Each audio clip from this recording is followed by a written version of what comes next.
La lluvia golpeaba como dedos impacientes contra los ventanales del ático 42 cuando la ciudad abajo respiraba con los neones entrecortados de ambulancias, taxis y promesas que no se cumplirían. Marcos Valiente no parpadeaba. El reflejo de su rostro en el cristal era una máscara de hombre que había ganado todas las batallas y había perdido sin darse cuenta el mapa de regreso a sí mismo. En la mesa de mármol, el teléfono vibró con el nombre de Daniel, su hermano, su espejo torcido, su conciencia inoportuna. Marcos, la gente te respeta por tu dinero, no por quién eres, había dicho unas horas antes en un tono que mezclaba el amor de infancia con la rabia de un adulto que ya no quiere mentirse. Si mañana aparecieras sin tu nombre, sin tu fortuna, nadie te miraría a los ojos. A esa frase Marcos le había sonreído con los labios, pero le había dolido con el esqueleto. Llevaba décadas levantando edificios como si fueran excusas y firmando cheques como si fueran perdones. Y sin embargo el reflejo del vidrio no lo obedecía. En vez del emperador de bienes raíces, devolvía el retrato de un desconocido. Cuando Julián Montero entró, el olor a tinta fresca de contratos y el ritual de plumas estilográficas parecieron irrelevantes. Julián, meticuloso hasta para elegir el grosor de las grapas, detuvo su hablar de cifras al ver ese brillo extraño en los ojos de su jefe. «Quiero que hagamos algo que suena a locura», soltó Marcos sin preludio y la ciudad abajo pareció escuchar. «Quiero desaparecer. No hablo Houdini. Quiero caminar sin traje, sin escolta, sin nombre. Quiero que me traten como a cualquiera». Julián, que había aprendido a predecir terremotos en los gestos de Marcos, titubeó como un semáforo. «Un experimento social. Una necesidad», corrigió Marcos, arrastrando una silla, borrando con la mano una gota de lluvia que se había atrevido a colarse por la rendija. «Búscame lugares donde nunca pondrían pie mis zapatos. Restaurantes de barrio. Cafés que aún sirven agua en jarras sudadas. Quiero oler humo de cocina y no perfume de lobby». «Es peligroso, señor». «Es honesto, Julián. Y honesto, ahora mismo, es lo más seguro». Días después, frente a un espejo que no lo reconoció a la primera, Marcos vio a un hombre con camisa de algodón arrugado, jeans que no sabían pronunciar la palabra sastrería y un reloj de plástico que no tic-taqueaba, apenas respiraba. Guardó el Patek en la caja fuerte con ese gesto supersticioso de quien entierra un anillo. Julián le entregó un papel con una dirección escrita a mano, letra clara, casi escolar. El Rincón del Sabor. San Rafael. 30 años. Familia Méndez. Reseñas, comida honesta. Servicio genuino. «Perfecto», dijo Marcos. Y la palabra le supo a pan de ayer calentado en comal. El barrio de San Rafael lo recibió con el acento de los mercados donde las balanzas saben secretos de familias enteras. Las calles eran más estrechas, sí, pero también más sinceras. Los edificios más viejos, pero menos impostores. El Rincón del Sabor parecía sonreír con un letrero pintado a mano que sobrevivía con dignidad a la humedad de 1000 inviernos. A través del vidrio, Marcos vio mesas con manteles gastados, sillas remendadas con cintas adhesivas transparentes como cicatrices orgullosas, y figuras de santos en una repisa que olía a limón y a vela de panadería. Entró con un respiro largo, como quien cruza de una vida a otra, y el golpe de aromas lo dejó quieto un segundo. Estofado de la casa, comino tímido, laurel terco pan tostado, café que había visto amaneceres y el perfume sencillo y sagrado del caldo que cura. «Buenas tardes. Bienvenido». La voz lo envolvió desde la barra. Una mujer de mediana edad, cabello recogido como trenza de batalla, ojos con cansancio de turnos dobles y brillo de quien no se rinde. En el delantal, manchas que contaban un menú entero. En las manos, la cartografía de los platos lavados y las cuentas contadas con exactitud de farmacia. Su placa decía Elena, pero no hacía falta. Su presencia ya lo había dicho. «Puede sentarse donde guste. Le traigo el menú». Marcos eligió una esquina, no por esconderse, sino por aprender a mirar. Cuando Elena dejó el menú plastificado y preguntó, «¿Algo para beber?», él dijo agua, porque el agua, pensó, no tiene precio ni propina. «Tiene memoria». Pidió el estofado por recomendación. Y Elena, al mencionarlo, dijo, «Era la especialidad de mi esposo», con una sombra en la voz que parecía una puntada que aún dolía. Mientras esperaba, Marcos notó que aquí el tiempo no se cuenta en minutos, sino en sobras que se envuelven, en «¿Cómo sigue tu mamá?». En anoche estuvo pesado. Vio a Elena rellenar vasos de agua sin que se lo pidieran, acomodar una silla para un anciano que llegaba siempre a la misma hora, reírse bajito con 2 niñas que compartían un plato como si fuera tesoro. «Don Rodrigo, ¿cómo está el nieto? ¿Ya le bajó la calentura?». Y el viejo, que temblaba entre el abrigo y el recuerdo, dijo, «Tu caldo lo curó». Y la gratitud fue más nutritiva que el pan. Llegó el estofado, y era una catedral sencilla.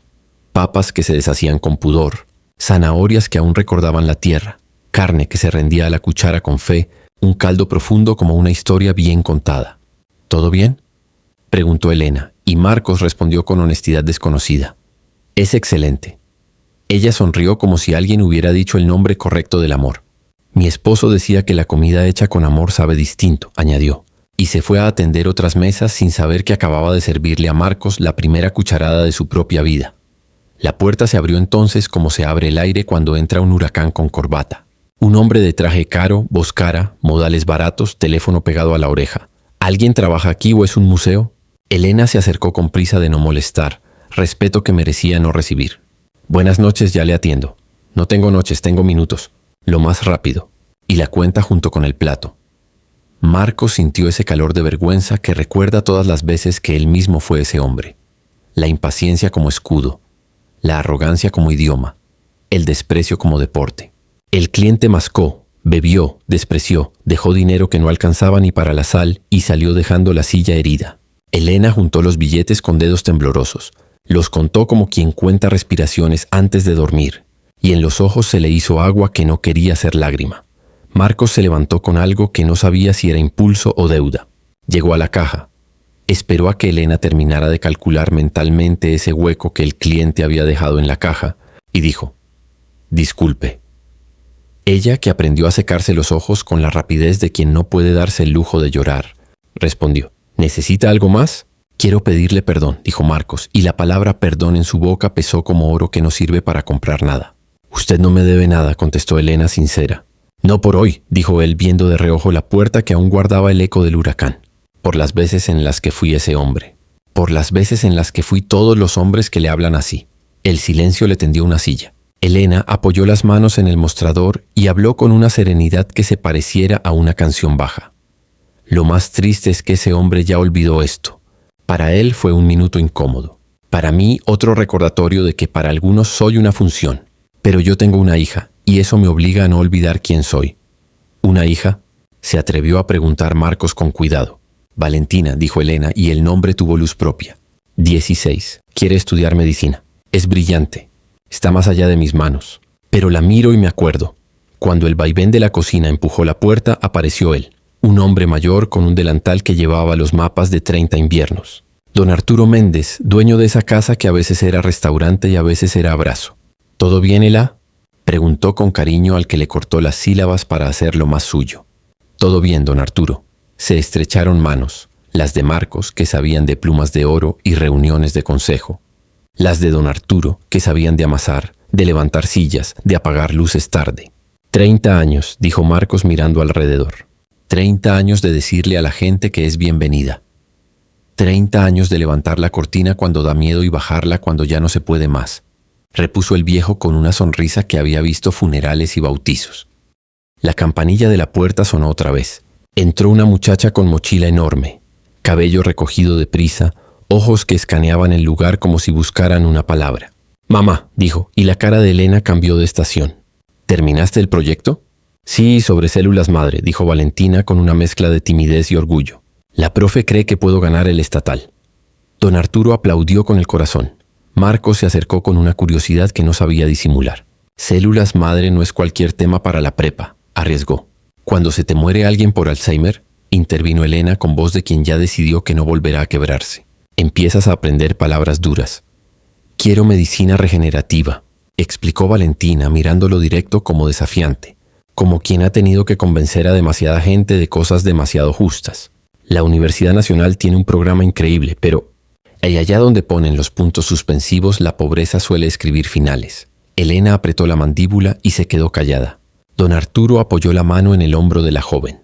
«La matrícula pesa como una enfermedad larga. Incluso con beca, los materiales cuestan un mundo», se adelantó Valentina, como si temiera que el silencio dijera algo peor. «Doy tutorías, trabajo fines de semana aquí, pero el sistema está roto. Deja fuera a los que venimos de casas donde la cuenta a fin de mes no cierra ni con milagros». Marcos tragó saliva con culpa. ¿Cuántos Valentinas había ignorado al mirar las ciudades desde arriba? «Tienes razón», dijo con una certeza que sorprendió a todos. «No es justo, no es inteligente como sociedad, y no es aceptable». Valentina entrecerró los ojos. No estaba acostumbrada a que un extraño, además un hombre, además un cliente, Además, un desconocido con manos que no cargan cajas. La validara sin peros. La noche fue cerrando mesas y abriendo confesiones. Valentina ayudó a su madre a contar la caja. Don Arturo lavó los últimos platos con paciencia de quien sabe que lo importante no es el brillo, sino que mañana nadie huela a jabón barato en la sopa. Marcos pidió la cuenta, y Elena, al acercarse, le entregó un sobre doblado que no pesaba y sin embargo movió el eje del mundo. Gracias por su paciencia, dijo formal, como si las formalidades pudieran proteger lo frágil. Marcos abrió, y la letra de Elena, limpia y temblorosa, le dijo una verdad que ninguna de sus pantallas había podido mostrarle. Mi hija es brillante. Trabajo doble turno. Vendí lo que pude. Pedí lo que no debía. Faltan 15,000 para el depósito. No pido caridad. Pido que alguien sepa que hay una joven que merece. Si conoce a alguien que pueda ayudar, dígale su nombre, Valentina. Había un lugar en el cuerpo de Marcos que no recordaba. Un músculo atrofiado por años de ascensor privado y chofer con guantes. El músculo que reacciona al dolor ajeno. El nombre Valentina se le quedó en la lengua como un rezo laico. Alzó la mirada.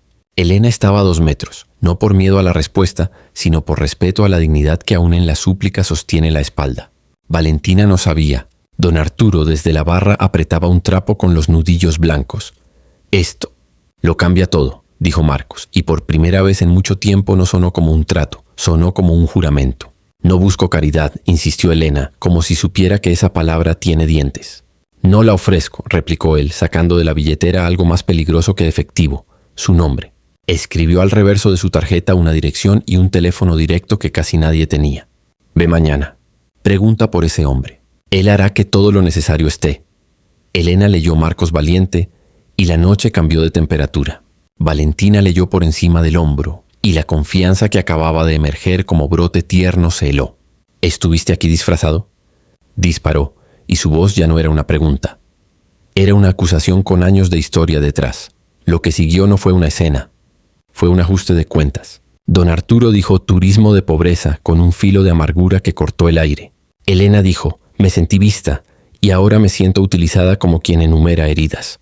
Marcos, por primera vez, no argumentó, no enumeró donaciones pasadas, no explicó estrategias de responsabilidad social. Aceptó. Fue egoísta venir como experimento, dijo, y la palabra egoísta le pesó en la lengua como cadena. Pero mi admiración por tu hija y mi vergüenza por ese tipo y por mí son reales. No les pido perdón ahora. Pido oportunidad de ser útil sin condiciones, sin fotos, sin nombre. Valentina quería decir que no. Elena quería decir que sí. Don Arturo, sabio de mesas y divorcios, propuso dormir. Marcos dejó 500 por una comida de 12 y Elena empujó el dinero de regreso. No nos pagues con culpa. Paga lo que comiste. Marcos dejó los billetes, no como propina, sino como multa a sí mismo. Entonces páguenme con la lección. La madrugada lo encontró sentado frente a una ciudad que ya no se le rendía. Julián, acostumbrado a apagar incendios externos, encontró uno interno. Un jefe que temblaba. ¿Qué hago para ayudar sin lastimar?, preguntó Marcos, y era raro verlo preguntar. Cumplir sin esperar nada, dijo Julián, que esa noche durmió menos que los cajeros automáticos. Y después callar y trabajar. Cuando volvió al rincón, volvió entero. Su traje, su reloj, su auto, su nombre. Uno creería que se sentiría protegido. Se sintió desnudo. Pidió sentarse y con una carpeta impecable desplegó hechos. Un fideicomiso para Valentina que cubría todo. Matrícula, libros, laboratorio, bata, microscopio si hacía falta, hospedaje si decidía irse, un estipendio para no tener que elegir entre comer y estudiar. ¿Por cuánto tiempo?, preguntó Valentina con los ojos clavados en la letra chica. Hasta donde llegue tu ambición, ojalá la lleves al límite. ¿Y qué quieres a cambio? Nada, ni siquiera que me saluden. Elena sostuvo los papeles como quien sostiene a un bebé que no es suyo pero que ahora le piden que amamante. Esto es más de $500,000 en estos años, murmuró, no por incredulidad, sino por saber exactamente cuántos platos y cuántas horas equivalen a esa cifra. Es una inversión en ti, dijo Marcos mirándola a ella primero y luego a Valentina. Y sí, Valentina, odio que necesiten esto. Pero odiarlo no quita la necesidad. Propuso además arreglar el local, pero no como filántropo que compra placas, sino como socio callado que repara techos sin firmarlos. Don Arturo preguntó por qué. No para que lo convencieran, sino para medir la fibra del hombre. Porque este lugar me enseñó lo que mis edificios me escondieron. Elena miró por la ventana hasta que las gotas de la tarde se alinearon con sus pensamientos. ¿Sabes qué me molesta?, dijo sin volverse. Que una parte de mí quiere creerte. y otra parte de mí se protege de ti. No me perdones, pidió Marcos con una humildad torpe que apenas estaba aprendiendo. Solo dame tareas. Entonces escucha algo. Valentina, a su lado, ya no tenía la furia de la noche anterior, sino el rigor de alguien que va a exigir auditables. No se trata de nosotras. Se trata del sistema que hace que historias como la nuestra dependan del capricho de alguien como tú. Por eso quiero una fundación, respondió Marcos sacando otra carpeta, esta vez con estatutos. Un fondo de becas para estudiantes de medicina de familias trabajadoras. Quiero incluirte en el comité cuando empieces la universidad. Ustedes deben decidir criterios, no yo. Y Elena. La miró. Quiero pedirte algo más difícil. Que seas mi brújula cuando me intente desviar hacia lo cómodo. La vida, cuando cambia de dirección, lo hace con la risa nerviosa de una puerta a medio cerrar. Camila Torres, la primera becaria, llegó unas semanas después con los ojos incrédulos de quien recibió una llave de una puerta que solo había visto por fuera. Su madre limpiaba pisos en uno de los edificios de Marcos. El círculo se cerraba y se abría. Elena, ahora colaboradora en la fundación, se encontró leyendo expedientes, escuchando historias con el olfato fino para distinguir dignidad de adornos. Valentina, aún en prepa, se sumó como observadora incómoda. Si esto es maquillaje, me voy. Si es cirugía, me quedo, había dicho el primer día. Y Marcos le creyó porque sabía reconocer cuando lo apuntaban con la verdad sin casco. La fragilidad del cambio se reveló pronto. Despiden a la madre de Camila por posibles influencias. Marcos sintió en el cuerpo lo que antes solo procesaba con abogados. Llamó al director de Recursos Humanos, pidió auditoría, restitución, disculpa formal. Eso repara la nómina, dijo Elena al oído, no la humillación. Entonces Marcos entendió que cambiar políticas no era suficiente. Había que cambiar costumbres. Y las costumbres se cambian con ejemplo sostenido y dolorosa insistencia. El Consejo de Administración olió el viento y frunció el ceño. 23 millones en subidas salariales y auditorías, reprochó Fernando Ruiz, viejo aliado de números hermosos aunque cortos.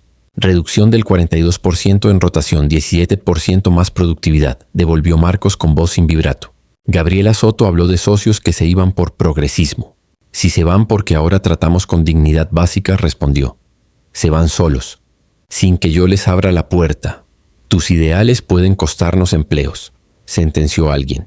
Y esa frase le pegó justamente donde duele a quien quiere hacer el bien sin perder el pan de otros. Fue Elena quien entró entonces con la carpeta más incómoda de todas. Papeles que olían a demandas que aún no eran pero estaban listas para hacerlo. Violaciones sistemáticas, discriminación, acoso ignorado, condiciones inseguras. Esto no es la factura de mis reformas, dijo. Es la factura de su ceguera de años. Si seguimos, las demandas se apagan. Si retrocedemos, se encienden. Hubo silencios que parecían culpas mudas. Votaron, algunos por miedo, otros por entendimiento. Siguieron. Al salir, Marcos se quedó con Elena. No sabía si darle las gracias o pedirle disculpas por haberla puesto en esa trinchera. Aprendí de ustedes a hacer tortillas con lo que hay, dijo ella. Hoy había que darles la tortilla quemada de sus actos. Mañana habrá que enseñarles a no quemarlas. Las semanas, ya hábitos, armaron una coreografía nueva. En la fundación, los expedientes contaban vidas que jamás serían trending topic, pero que sostienen el mundo. Chicos que estudiaban con la luz del refrigerador abierto para no gastar foco, chicas que tomaban apuntes en servilletas, abuelos que empeñaron la radio para pagar el examen de admisión. Valentina, entre tanto, entró a la universidad con los ojos de quien no olvida el camino y lo marca para otros. En los pasillos de medicina, su nombre empezó a decirse en conversaciones que lo mismo discutían bioética que transporte público. No le perdonaba a Marcos el pasado, no le perdonaba tampoco la tentación de querer redimirse en público. Pero se encontró, para su molestia, respetando su constancia en privado. Lo vio sentarse a escuchar sin interrumpir, lo vio admitir errores sin atenuantes, lo vio renunciar a contratos que contradecían sus nuevos principios, lo vio no salir en la foto de cada entrega para no convertir el acto en mercancía. La universidad llamó a Marcos, un rector consciente del tiempo histórico, decanos que ya no querían solo honores, sino impacto. Propusieron un programa nuevo. Estudiantes de familias trabajadoras con currículo anclado a sus comunidades, apoyo integral, redes de mentoría. Pidieron en la mesa a Elena y a Valentina, no como invitadas folclóricas, sino como voz vinculante. Valentina enumeró condiciones con la precisión de quien corta en laboratorio. Voto estudiantil vinculante, salud mental diseñada para trauma de pobreza, obligación de retorno comunitario en veranos, transparencia financiera radical, evaluación independiente bianual. Sí, dijo el rector sorprendido de aceptar con gusto cosas que su yo de hace 3 años habría rechazado por inviables. Elena tembló cuando le pidieron rol igual. No tengo títulos. Tienes cicatrices que enseñan, respondió el decano de sociales, y don Arturo, desde el fondo, puso a hervir agua para café como quien realiza un ritual de agradecimiento. La vida, que no avisa, también cobró su peaje. Marcos perdió 2 socios importantes. Un edificio se devaluó tras exigirle a un proveedor condiciones dignas. Un periódico amarillista publicó El millonario que compra perdones con becas. Julián se convirtió en muralla discreta, apagando incendios con argumentos y presentaciones con datos, pero también recordándole a Marcos, cuando se le escapaba la furia: no regreses al idioma viejo para defender la causa nueva. En el rincón, las obras de remodelación avanzaron sin cerrar un solo día, condición de don Arturo. El techo dejó de llorar en las tormentas, la cocina dejó de chisporrotear por cables antiguos, la campanilla siguió diciendo bienvenido, pero ahora en un tono más seguro. Elena, que nunca tuvo tiempo de verse al espejo más de 2 segundos, un día se detuvo. En sus ojos ya no había solo cansancio, había fuego bien colocado. Una tarde de septiembre, Marcos llegó al rincón con una carpeta vieja que olía a aceite de oliva y recuerdos.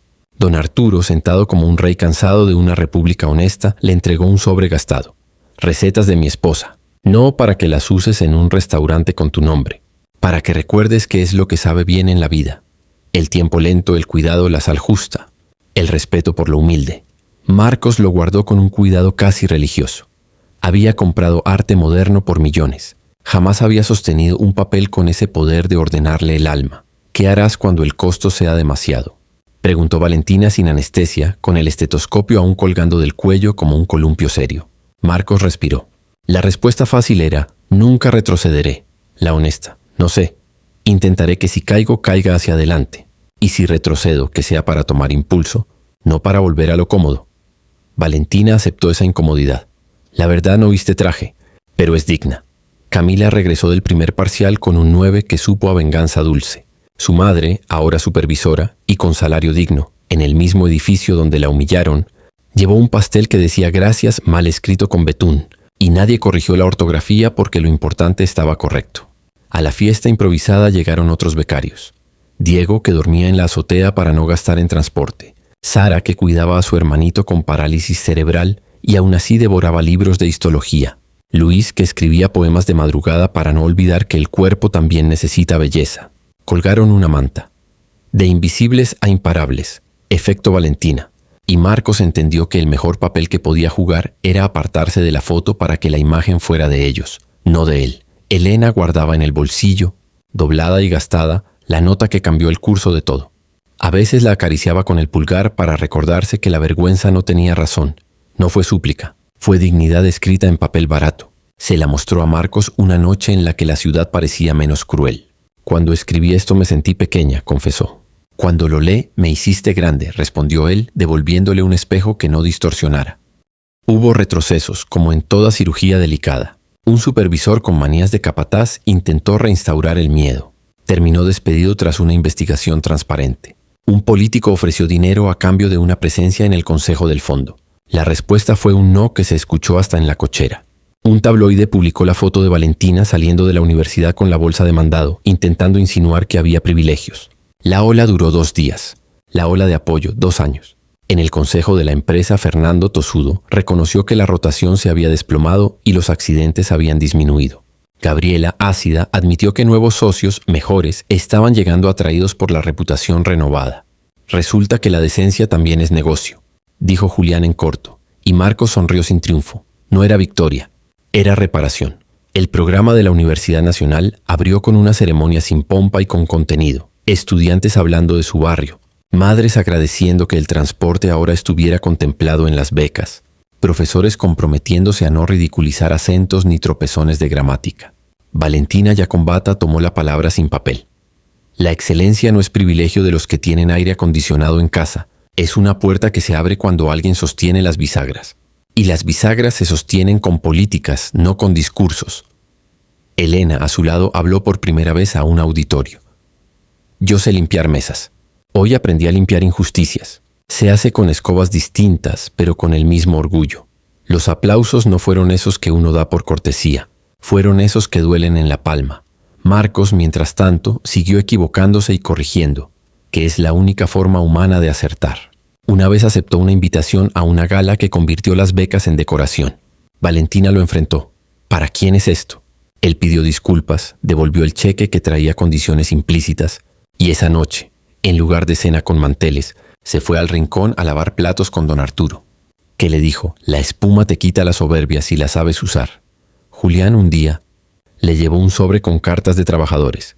Algunos le pedían más, otros le contaban que ahora podían llevar a su hijo al dentista sin elegir entre colmillo y renta. Otros, los menos, lo insultaban con faltas de ortografía que no suavizan los golpes. Marcos las leyó todas. No somos santos, le dijo Elena, somos gente. Si no te aguantas la gente, no te metas con la justicia. El invierno regresó con su terquedad y su lluvia, pero el techo del rincón ya no lloraba. Valentina, en su rotación de clínica, sostuvo por primera vez la mano de un paciente que se moría con serenidad. Salió a la calle, respiró hondo, lloró sin esconderse y llamó a su madre. Mamá, hoy entendí por qué quiero este camino. Elena, con el teléfono entre la oreja y el hombro, secó vasos. Porque el dolor ajeno también nos pertenece, dijo. Y esa frase se volvió imán en la nevera de la fundación. Una tarde distinta, casi primavera. La manta de invisibles a imparables se colgó otra vez, pero ahora con nombres bordados alrededor. Los de quienes ya estaban en primer año, los de quienes habían ingresado recién, los de quienes soñaban con postularse. La universidad anunció que el programa creado con las condiciones de Valentina se replicaría en otras facultades. Ingeniería, magisterio, enfermería. Mármol, que antes alojó placas de políticos, ahora alojaba testimonios de estudiantes que decían pude sin miedo a sonar arrogantes. Don Arturo, sentado con su batuta de cucharón, dijo: mi esposa tendría algo que decir hoy. No dejen que el éxito les eche demasiada sal. Rieron todos, y Marcos anotó la frase en el margen de un expediente. Como quien se tatúa sin tinta. Una noche, la ciudad volvió a burlarse con una tormenta. Marcos subió al ático 42. El reflejo en el ventanal ya no era un desconocido. Seguía siendo él, pero con menos escudo. Hizo algo que no hacía desde niño. Bajó al estacionamiento, tomó su propio auto, condujo hasta San Rafael sin pedir a nadie que lo siguiera. Entró al rincón y solo dijo: café. Valentina estaba con libros que hablaban de médulas y milagros.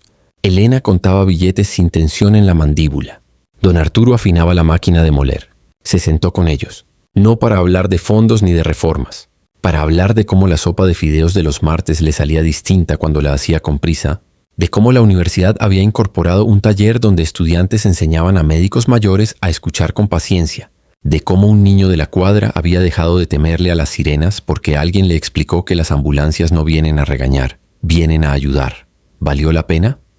Preguntó Elena mirándolo desde esa esquina de lucidez que tienen las mujeres que sobrevivieron a lo imperdonable. Marcos no enumeró logros ni citó cifras. Valió, vale, valdrá, dijo, como si conjugara la vida.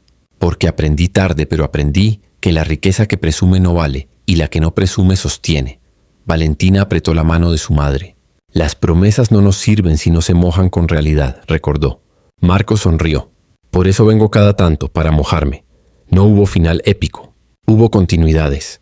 La fundación creció sin perderse en su propia burocracia porque Valentina y otras como ella se encargaron de que el papeleo no acabara con los sueños. Los aumentos salariales se convirtieron en estándar porque la competencia entendió por fin que tratar bien también paga.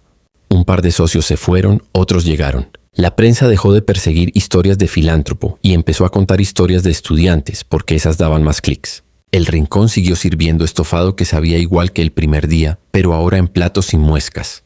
Y la campanilla siguió sonando cada vez que alguien empujaba la puerta, como una lección breve.